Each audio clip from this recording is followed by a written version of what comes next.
Welcome to a very long overdue episode of Automation Campaign. Finally, I've been managing my time a bit better ever since I've gotten into university, and now I can be back. And I think it's the right time to return as Zenturi, and hopefully the buyer are soon returning. Zenturi's already done 2 episodes and is making the third one as I'm recording. And the buyer is hopefully going to be done with his challenge and be back to posting. So yeah, we are back, and I'll pick up where I left off with the E-Series engine, getting it production ready. First thing I'll do is get rid of the turbo add-on for the prototype.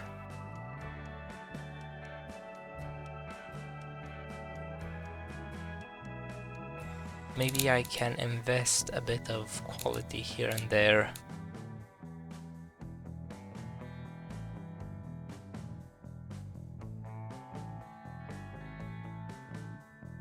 Now it's time for an even smaller version, because this will be the big engine, sort of like we had the 1.3 and 1.5, but now it will be the 1.8 and maybe 1.5 again.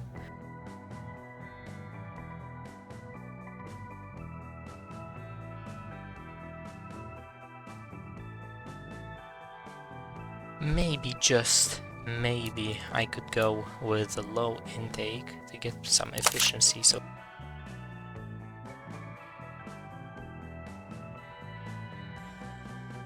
yeah, it does look like I am gaining some efficiency by doing that while not losing that much power, which is better for this smaller engine.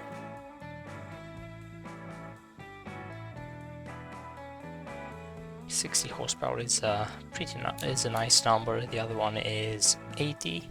Now, to use these new engines, I'm going to need a few new cars, as the Koala and the U100 series are starting to get old. I'll first start with the Koala, and I've already decided to use this body. Pretty standard stuff here. Maybe I can use galvanized steel for a bit of rust resistance, and we're transverse engine, since in the Ryokato, the car from last episode, I've used it and will now have some familiarity.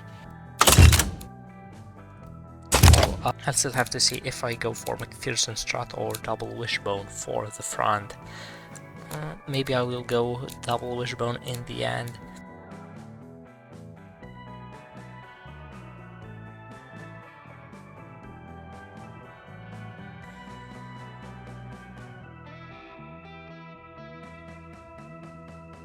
Looks like the default tuning is pretty good. I just have to make it not as stiff.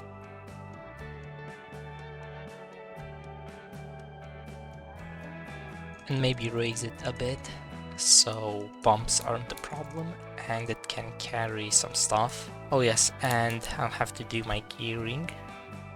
Maybe I'll still leave a gear for overdrive. That should be good, 6.9 liters. And I also forgot I have to do the emissions tuning. But the engine's good just like this.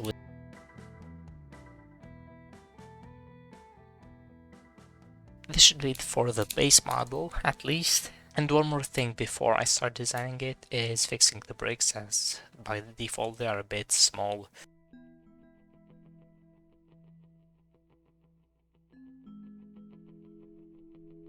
I finished designing the new Koala, and as you can see, it takes a lot of design elements from the previous generation, like the rounded headlights, the grille, and at the back it looks more like the new Ryokato model that will be releasing soon. I've also made a wagon version, but that's not too different, so I didn't bother showing it. It's pretty much just the same car. Now I will also make the 1.8 model, the higher trim model, maybe the one that's a bit more fun. I've got to check the emissions, and it looks like it doesn't really fly. It doesn't pass with flying colors. Let's see, I think I have to be West 7 compliant. Yeah, I'd rather be like this. Guess I'll have to use this slider. That's hurting our efficiency slightly, but now I can lean it out. Now I think I will give it a slightly nicer interior and maybe put on some alloy wheels because it's the premium trim. I think I'll go with these ones. They're pretty interesting. I haven't really seen anything like them. And I've also painted it red because that's the fast color, and indeed fast it is. 174. I think the normal one was like 150. Probably won't bother making a wagon version of this because it increases engineering time, and the normal wagon kind of does the job for most people, and in automation the wagon markets have a way lower budget, so this caters better to them. One thing I've forgotten is maybe giving it bigger brakes because it's a faster car. Now it's time for me to make the Dolce Vita version, the premium one, as a replacement to the CC24, and this body already comes with a nice hatchback body. It looks very modern, futuristic. There we go, this is what I'm talking about. I'm now designing the new CC24, and man, what a cracking design, especially compared to the last one, which also this feature that I really like that's unique. I've got the reverse lights here and then a chrome strip in between them. Now it's time to actually engineer it. First off, I'll put one quality in the body. This gives you a bit more aerodynamics, makes it a bit more rust proof. I've also put the 2.4 liter engine that was supposed to be in here, plus 2 on the gearbox. Wheels, I'd say they'll stay the same size, I've just changed the design. Now about brakes, I could go for ventilated brakes. I'll also go with a bit more sporty brake pads.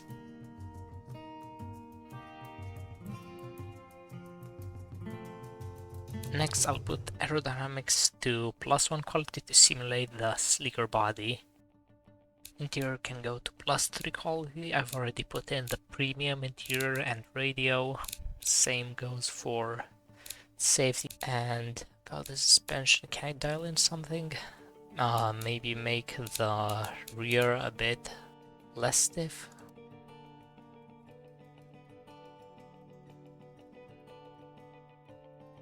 And now I'll have to facelift the C-Series engine. The 2 liter version will probably be killed off, as the Redeno, the budget version of the SP 27 and 24 will get the 4-cylinder as it's now powerful enough. So what I think I'll do here is just keep it the same. I could go for multi-point injection, but that would mean a lot more engineering time. And right now my main goal is just to make this engine as reliable as possible, as I've kind of rushed it to production. So maybe a 3-way catalytic converter will do the job. Not quite there yet.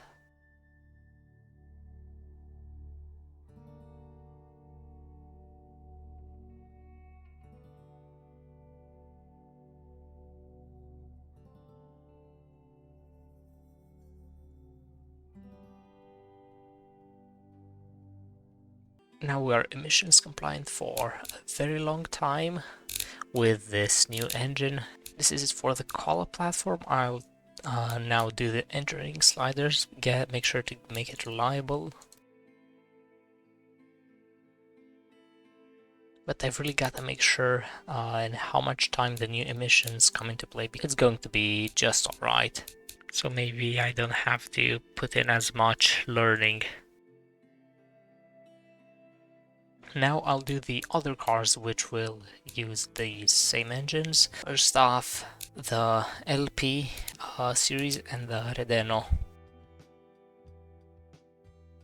The Redeno, as I've said, will get the 1.8 engine. Hopefully they don't mind having less power. Wow, actually that's crazy. It uses more fuel, but I think it gains a lot of reliability, which matters more.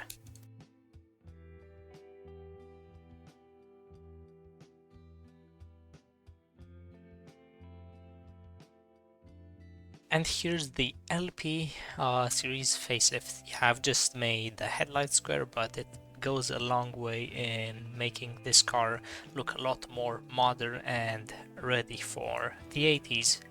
Otherwise, I've basically done nothing. It's just the same car, but emissions compliant for the future. What I've not said is that I've added a wagon for the Redeno, so we can have a more premium wagon in our lineup. Now I can crank it all the way to learning, so it becomes reliable, increase the automation to make it easier to produce. Now I just have the, what's it called again? Ah yes, the SP2 facelift. Here's the new SP. I've used the same lights as on the sedan, the LP, and the only changes I've made are the new engine, ventilated brakes, and progressive springs instead of standard because GT likes comfort more. Last but not least, we've got the Lucciola, our oldest car, but since there are no new bodies that could replace this, it will have to drag on for yet another generation. First thing I'll do here is put in the new engine, which will make it considerably faster. It'll be a nice send-off to this iconic car. Wow, that's a bunch of sportiness. I've not expected that.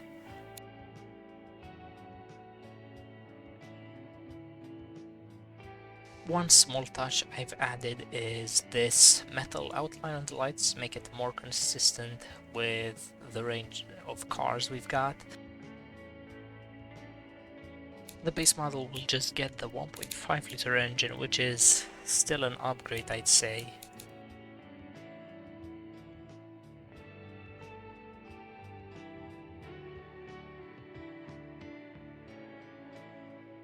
And the RC20 will become the RC24 as the 2 liter V6 is being killed off.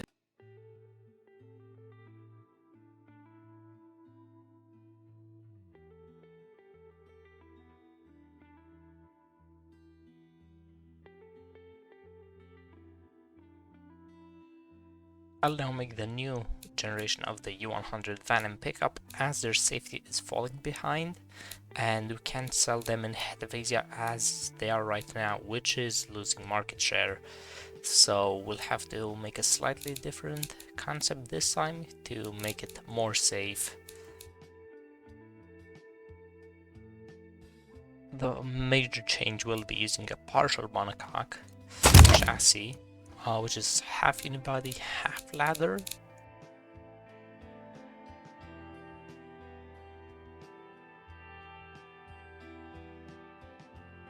I'll go with the 1.8 liter engine so it's not underpowered.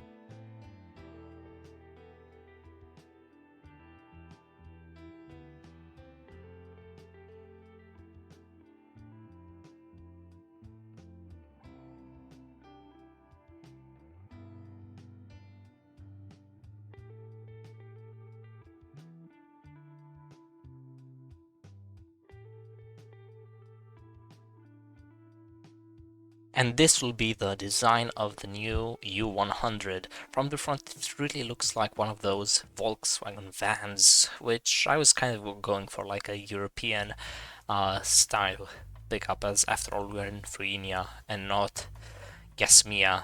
One thing I've changed is not having an overdrive, so I can have a shorter first gear, and that's about it. Maybe a bit of quality on the gearbox to help with utility as well. Now I will just make the van version.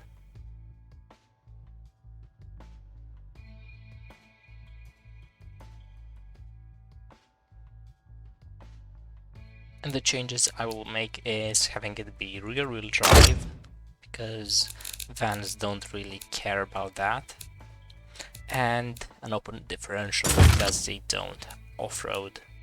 Maybe I can have some overdrive, uh, so it uses less fuel.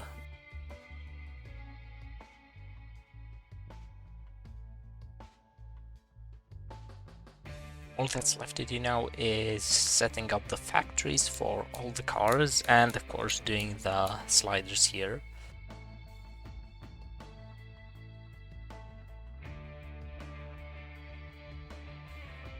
This whole facelift cycle will be dictated by how much the third generation Koala takes to engineer, as it's the longest one.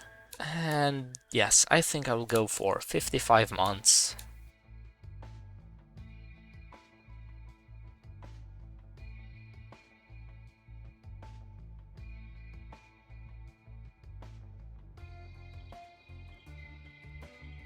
Now to optimize the V6 to be produced, again 55 months. And now we'll actually get it right, as before it was rushed and it probably had some reliability issues which didn't really help with the launch of the Dolce Vita brand.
Hang on, I think I've forgotten something. Maybe I forgot to take the limited slip differential out of the base model to make it cheaper. Yeah, I think they can do without it.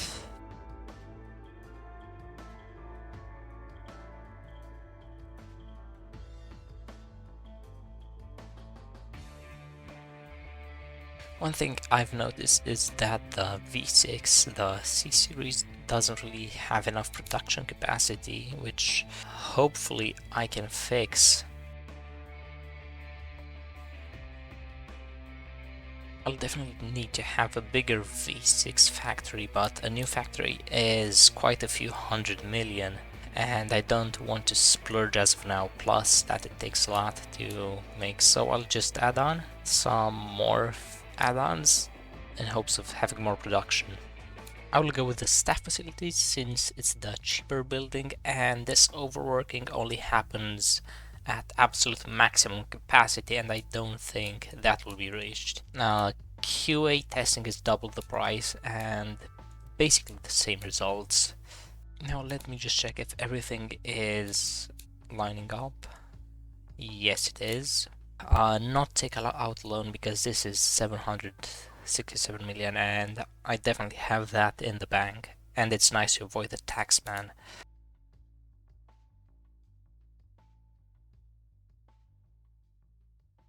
Now it's time to test drive the cars.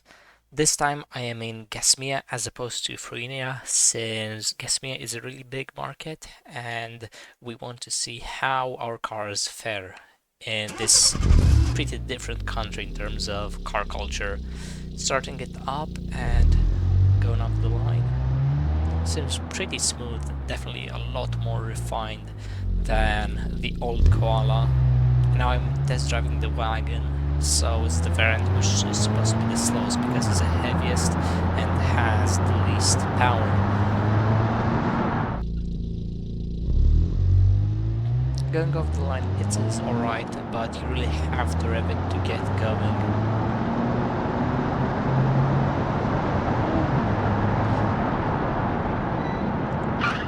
There's the end of the road. At least it's got decent brakes, but I wouldn't really call this a fun car. Now it's time for the Dolce Vita CC24, the second generation and a very improved one compared to the last one, which is an ugly toaster in the rear, but now it's got a very modern shape. It's a bit sad that it doesn't look as good as in Automation because the Koala exported pretty well, it looked good in beamng, but this one sadly doesn't. Starting off, the V6 sounds just as fuzzy as ever, actually. Maybe a bit more fuzzy, even if I didn't change anything. I think it's just me. But yes, the V6 does make this a whole lot exciting. Wow, and I'm going so fast already. This car is actually not underpowered.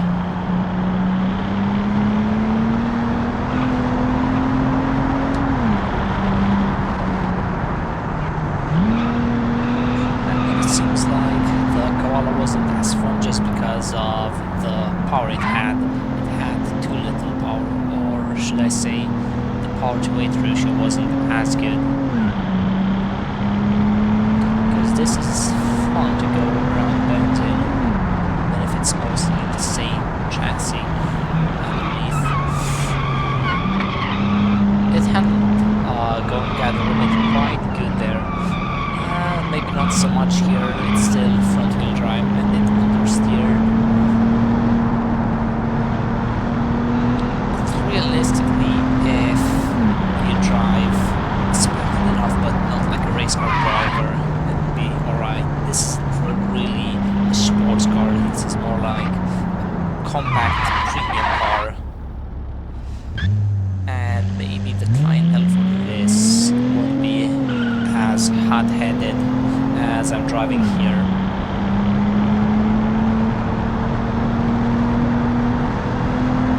Last but not least, I'll be taking the new U110 on an off-road test drive to showcase what it can really do. For starters, I'll keep it in rear-wheel drive, then go to all-wheel drive when it's needed.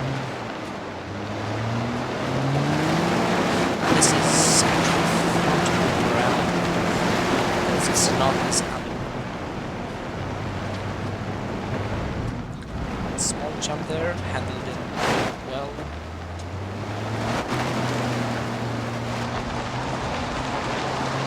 Now I'll go on this rock, really do some serious off-roading. I most probably not do this or just around. And it looks like I have to use four-wheel drive on this steep slope. And even without going into low range, it clears it. Oh no, never. Oh, it's sliding. Hopefully the brakes will hold on. Come on, brakes. Oh, that was a brake test.